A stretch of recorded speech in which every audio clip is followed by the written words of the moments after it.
Okey. Assalamualaikum. So sekarang kita ada dekat di bumi berkah, bumi Madinah. Alhamdulillah. Kita bersama dengan Ustaz Waki, salah seorang jemaah kita. Alhamdulillah yang baru habis belajar di Mesir. Jadi sekarang dia bersama dengan kita lah. Trip daripada 4 September 2025 hingga 14 September. 15 September. 15 September. Okey, sorry. Jadi pertama sekali lah nak tanya, kan Rafi Travel ni masih baru dalam bidang umrah. Dia sebelum ni buat transport. Jadi dia buat umrah. Jadi percaya ke? Masa tu Ustaz siasat dulu tak? Ustaz tahu daripada Rafi Travel ni daripada mana? Oh, daripada family. Jadi family tu tak tahulah dia tak tahu daripada mana. Tak tahu, tapi dia cakap Lafi memang bagus lah. Betul-betul kena. Betul. Ya. Betul. Memang tahu tentang Lafi. Ustaz ambil Usuluddin ke Quran Sunnah ke apa? Law, syariah. Syariah. Syariah. Jadi penjelasan daripada mutawif kita Amur Rafi tu jelas tak? Hukum hakam dia semua okey tak? Ada yang tertinggal tak? Setakat ni untuk permulaan, untuk orang-orang biasa boleh senang difahami, senang untuk beramal. Oh. Senang. Okey. Jadi yang kedua pula dari segi pengurusan hotel di Mekah dengan Madinah, macam mana okey ke? Pengurusan hotel yang saya duduk memang sangat terbaik di Mekah dan di Madinah. Oh ya, alhamdulillah. Ni betul-betul ni. Betul kau main ni. Betul-betul lah ni. Ya, alhamdulillah. Memang terbaik. Dekat, selesa, besar dan bersih. Ustaz dengan family sebilik orang 3 eh? Ya, 3 orang. Jadi okey.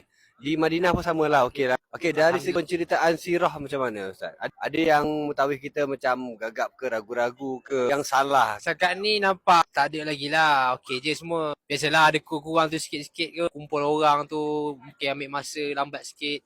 Pengurusan bagi saya semua okey. Okey je. Saya dengar cerita yang di luar trip, Ustaz deal dengan mutawif ada pergi ke mendaki apa jabal apa? Banyak. Di luar trip Tu atas Sendiri sendiri. Rasa teringin nak naik kan. Ambil ibrah orang kata, ambil pengajaran. Jadi bukit apa yang Ustaz naik masa tu dengan mutawif? Bukit Sur atau yang tadi Bukit Silak.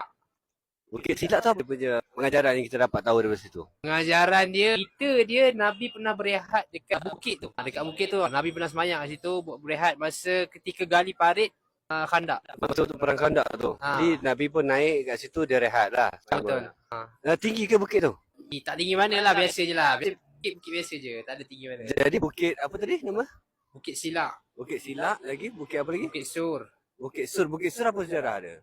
Bukit Sur sejarah Nabi Muhammad dengan sahabat karib dia, Sayyidina Abu Bakar. Orang kata apa, berlindung daripada kafir Quraisy yang tengah kejar dia. Masa tu tengah nak hijrah tu. Okey.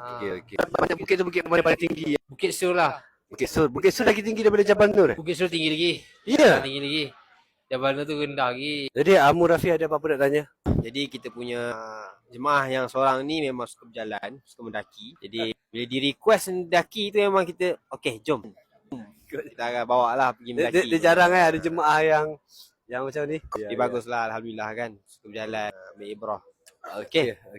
Alhamdulillah, terima kasih lah Ustaz. Sebelum tu ada apa-apa kekurangan? Kekurangan setakat ni tak ada lagi. Yang saya nampak semuanya perfect semua. InsyaAllah semoga berterusan lah kan. InsyaAllah. Okey Ustaz, terima kasih Ustaz. Terima kasih banyak. Okey. Assalamualaikum. Waalaikumsalam.